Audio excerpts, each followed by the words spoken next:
ಲಾ excellence IAS academy ಭರವಸೆಯ ಬೆಳಕು. Hello friends, ಮತ್ತೊಮ್ಮೆ ನಮ್ಮ ಲಾಯಕ್ಸ್ನ ಚಕ್ರವ್ಯೂಹ ಸೀರೀಸ್ಗೆ ಸ್ವಾಗತ. ಎಲ್ರಿಗೂ ಈಗ ಪ್ರಿಲಿಮ್ಸ್ ಹತ್ರ ಬರ್ತಾ ಇದೆ. ಸೊ ದಯವಿಟ್ಟು ನೀವು ಓದ್ತಕ್ಕಂತಹ ಮೆಟೀರಿಯಲ್ಸ್ ಜೊತೆಗೆ ಪ್ರಿಲಿಮ್ಸ್ ಪ್ರಿವಿಯಸ್ ಇಯರ್ ಕ್ವಶನ್ಸ್ ಅನ್ನು ಸಹಿತ ನೀವು ಅಷ್ಟೇ ಬಹಳ ಕಾನ್ಸಂಟ್ರೇಟ್ ಇಂದ ನೀವು ಅವನ್ನ ಸಾಲ್ವ್ ಮಾಡಬೇಕು, ಮತ್ತೆ ಎಕ್ಸ್ಪೆಂಡೆಡ್ ಲರ್ನಿಂಗ್ ಮಾಡಬೇಕು. ಸೊ ಆ ಎಲ್ಲ ಒಂದು ನಮ್ಮ ಟ್ರಿಕ್ಸ್ ಅನ್ನ, ಸ್ಟ್ರಾಟಜಿಯನ್ನ ನಾನು ಫಸ್ಟ್ ವಿಡಿಯೋದಿಂದ ಎಲ್ಲ ಹೇಳ್ಕೊಂಡು ಬಂದಿದ್ದೀನಿ. ದಯವಿಟ್ಟು ಯಾರೆಲ್ಲ ಆ ವಿಡಿಯೋಸ್ ಅನ್ನ ನೋಡಿಲ್ಲ, ಮೊದಲಿಂದ ನೋಡ್ಕೊಂತ ಬನ್ನಿ. ತುಂಬಾ ಕ್ಲಾರಿಟಿ ಬರುತ್ತೆ, ನಿಮ್ಮ ಪ್ರಿಪರೇಷನ್ ಸಹಿತ ಬಹಳ ಚೆನ್ನಾಗತ್ತೆ ಪ್ರಿಲಿಮ್ಸ್ಗೆ. ಸೊ ಇವತ್ತು ನಾವು ಸೆಂಟರ್ ಮತ್ತೆ ಸ್ಟೇಟ್ ರಿಲೇಷನ್ ಬಗ್ಗೆ ನೋಡೋಣ. ಸೆಂಟರ್ ಅಂಡ್ ಸ್ಟೇಟ್ ರಿಲೇಷನ್ಸ್, ಅದು ಅಡ್ಮಿನಿಸ್ಟ್ರೇಟಿವ್ಲಿ ಆಗಿರ್ಬೋದು ಅಥವಾ ಫೈನಾನ್ಷಿಯಲಿ ಸಹಿತ ಆಗಿರ್ಬೋದು. ಸೊ ಎಲ್ಲ ರೀತಿಯಿಂದ ನಾವು ನೋಡೋಣ ಸೆಂಟ್ರಲ್ ಮತ್ತು ಸ್ಟೇಟ್ ರಿಲೇಷನ್. ಸೊ ಇವತ್ತು ಕೆಲವೊಂದಿಷ್ಟು ಪ್ರಶ್ನೆಗಳಿದಾವೆ, ಸೊ ಅವನ್ನ ಡಿಸ್ಕಸ್ ಮಾಡೋಣ. ಸೊ ಮೊದಲನೇದಾಗಿ the FRBM physical responsibility and budget management review committee report. Friends, ಈ FRBM ರಿವ್ಯೂ ಕಮಿಟಿ ಅಂತಕ್ಕಂಥದ್ದು NK ಸಿಂಗ್ ಕಮಿಟಿ ಅಂತಕ್ಕಂಥದ್ದು FRBM act. So FRBM act 2003 ಅಲ್ಲಿ ಪಾಸ್ ಮಾಡಲಾಗಿತ್ತು.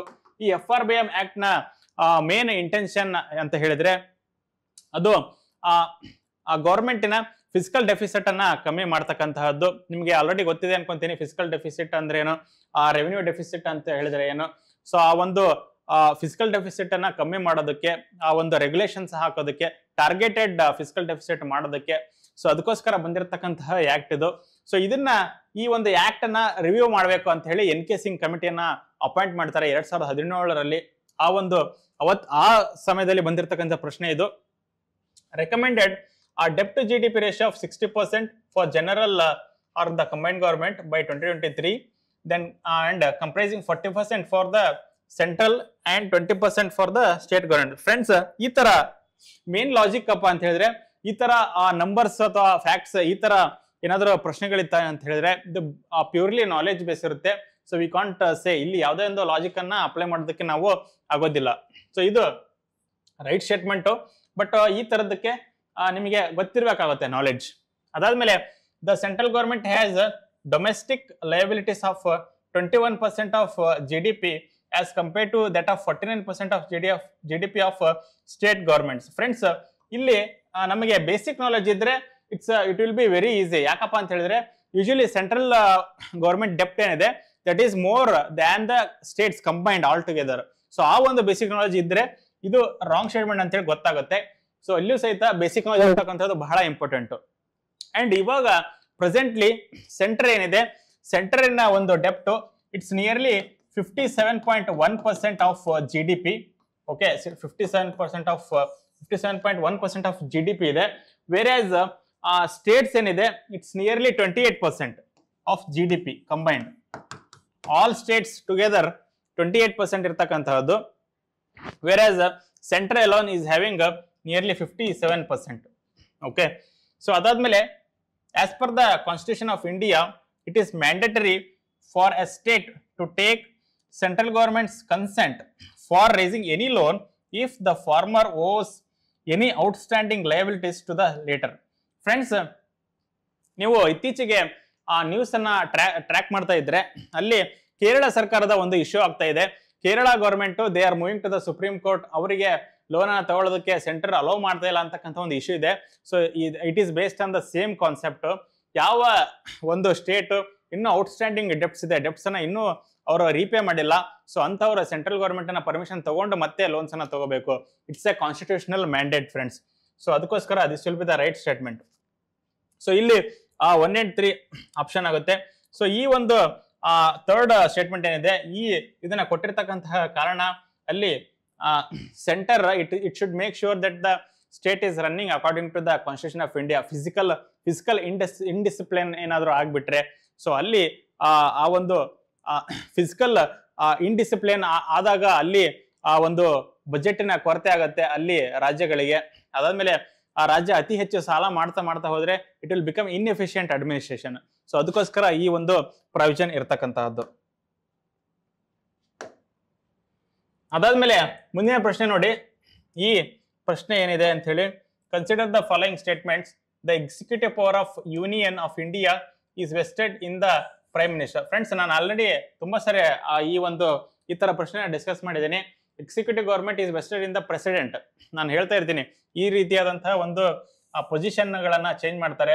ಅದಕ್ಕೆ ಬಹಳ ಕೇರ್ಫುಲ್ ಆಗಿ ಓದ್ಬೇಕು ಪ್ರಶ್ನೆಗಳನ್ನ. ಅದಾದ್ಮೇಲೆ the prime minister is the ex officio chairman of civil services board. Friends, ನಾವು ಆಲ್ರೆಡಿ ಹಳೆ ಒಂದು ಕ್ವಶನ್ ಅಲ್ಲಿ ಡಿಸ್ಕಸ್ ಮಾಡಿದ್ದೀವಿ. ಏನಪ್ಪಾ ಅಂತ ಹೇಳಿದ್ರೆ, ಅಲ್ಲಿ ಕ್ಯಾಬಿನೆಟ್ ಸೆಕ್ರೆಟರಿ ಬಗ್ಗೆ ಕ್ವಶನ್ಸ್ ಕೇಳಿದ್ರು. ಅಲ್ಲಿ cabinet secretary is the ex officio chairman of civil service board ಅಂತೇಳಿ. ಸೊ ಆ ಒಂದು ಪ್ರಶ್ನೆಯಿಂದಾನೇ ಇಲ್ಲಿ ಮತ್ತೆ ಅದನ್ನ ತಗೊಂಡ್ ಬಂದು ಈ ರೀತಿ ಕೇಳಿರ್ತಕ್ಕಂತಹದ್ದು. Prime minister will not be the ex officio chairman. Civil services ಬೋರ್ಡ್ಗೆ it will be the cabinet secretary. Cabinet secretary ಇರ್ತಾರೆ. ಸೊ ಈ ರೀತಿ ಹಳೆಯ ಪ್ರಶ್ನೆ ಪತ್ರಿಕೆಯಿಂದನೇ ಈ ತರ ಪ್ರಶ್ನೆಗಳನ್ನ ಮತ್ತೆ ಇಲ್ಲಿ ಡಿರೈವ್ ಮಾಡ್ತಾರೆ. ಸೊ ಇಲ್ಲಿ neither one not two will be the option. So ಅದಕ್ಕೆ ನೀವು ಯಾವಾಗ ಪ್ರಿಪೇರ್ ಆಗ್ತಾ ಇರ್ತೀರಾ ಅಂತಲ್ಲಿ ಇಂತಹ ಪ್ರಶ್ನೆಗಳನ್ನ ಬಹಳ ಕೇರ್ಫುಲ್ ಆಗಿ ಓದಿ.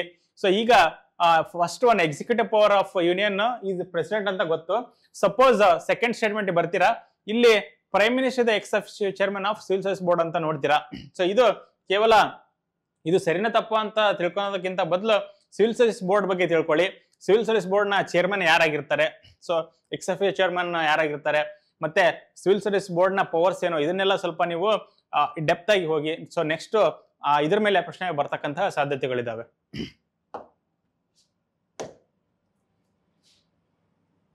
ಮುಂದಿನ ಪ್ರಶ್ನೆ ನೋಡೋಣ. ಈ ಪ್ರಶ್ನೆಯಲ್ಲಿ consider the following statements. According to the constitution of India, the central government has a duty to protect states from internal disturbances. Friends, it's a very basic concept. ಇಲ್ಲಿ ಜಸ್ಟ್ ನಿಮ್ಗೆ ಬೇಸಿಕ್ ನಾಲೆಜ್ ಇದ್ರೆ you can apply. ಏನಪ್ಪಾ ಅಂತ ಹೇಳಿದ್ರೆ, central government will ensure that the states are acting according to the constitution of India ಒಂದು. ಅದಾದ್ಮೇಲೆ centre is also having that responsibility to maintain ಸವರನಿಟಿ and integrity of the state. Okay. ಅದಾದ್ಮೇಲೆ they should also should take care of internal security. Okay, internal security. So ಅದಕ್ಕೋಸ್ಕರ states ಅಲ್ಲಿ ಏನಾದ್ರೂ internal disturbance ಆದ್ರೆ, then according to constitution it is the central government duty. Okay, so this will become a right statement.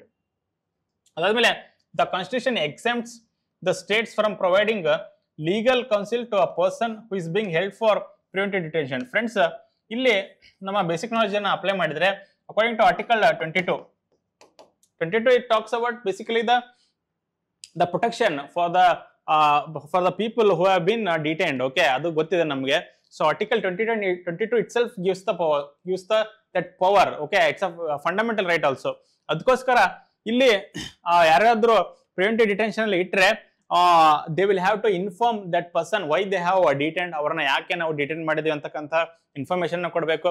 ಅದಾದ್ಮೇಲೆ they should also give the legal counsel, ಅದನ್ನು ಸಹಿತ ಕೊಡಬೇಕಾಗುತ್ತೆ. So ಅದಕ್ಕೆ it's a wrong statement. ಅದಾದ್ಮೇಲೆ ಇಲ್ಲಿ ನೋಡಿ, according to the Prevention of Terrorism Act 2002, confession of the accused before the police cannot be used as evidence ಅಂತ ಹೇಳಿ ಕೊಟ್ಟಿರ್ತಕ್ಕಂಥದ್ದು. ಫ್ರೆಂಡ್ಸ್, ಇಲ್ಲೂ ಸಹಿತ ಅಷ್ಟೇ, you should be very careful ಓದುವಾಗ. ಇಲ್ಲಿ according to prevention of terrorism act ಅಂತ ಹೇಳಿ ಕೊಟ್ಟಿರ್ತಕ್ಕಂಥದ್ದು, ಕಾನ್ಸ್ಟಿಟ್ಯೂಷನ್ ಅಂತ ಹೇಳಿ ಏನೋ ಕೊಟ್ಟಿಲ್ಲ, ಅಥವಾ ಬೇರೆ ಲಾಸ್ ಏನೋ ಕೊಟ್ಟಿಲ್ಲ. ಸೊ ಇಲ್ಲಿ according to this act, prevention of terrorism act ಪ್ರಕಾರ, ಇಫ್ ಸಪೋಸ್ ಟೆರರಿಸ್ಟ್ ಅವರು ಪೊಲೀಸ್ ಎದುರು ಕನ್ಫೆಸ್ ಮಾಡ್ಕೊಂಡ್ರೆ ನಾನೇ ಮಾಡಿದ್ದೀನಿ ಅಂತ ಹೇಳಿದ್ರೆ, that can be taken as evidence. ಅದನ್ನ ತಗೊಳ್ಳ ಹಾಗಿಲ್ಲ ಅಂತ ಏನೂ ಇಲ್ಲ. ಓಕೆ, ಸೊ ಅದನ್ನು ಸಹಿತ ನೆನ್ಪಿಟ್ಕೊಳ್ಳಿ. So this will become wrong statement, can't be use ಅಂತ ಹೇಳಿ ಕೊಟ್ಟಿರ್ತಕ್ಕಂಥದ್ದು. ಸೊ ಅದಕ್ಕೋಸ್ಕರ only one will be the right one. So ಈ ತರ according to constitution, according to some act ಅಂತದನ್ನ ಸ್ವಲ್ಪ ಕೇರ್ಫುಲ್ ಆಗಿ ನೀವು ಓದ್ಬೇಕಾಗುತ್ತೆ.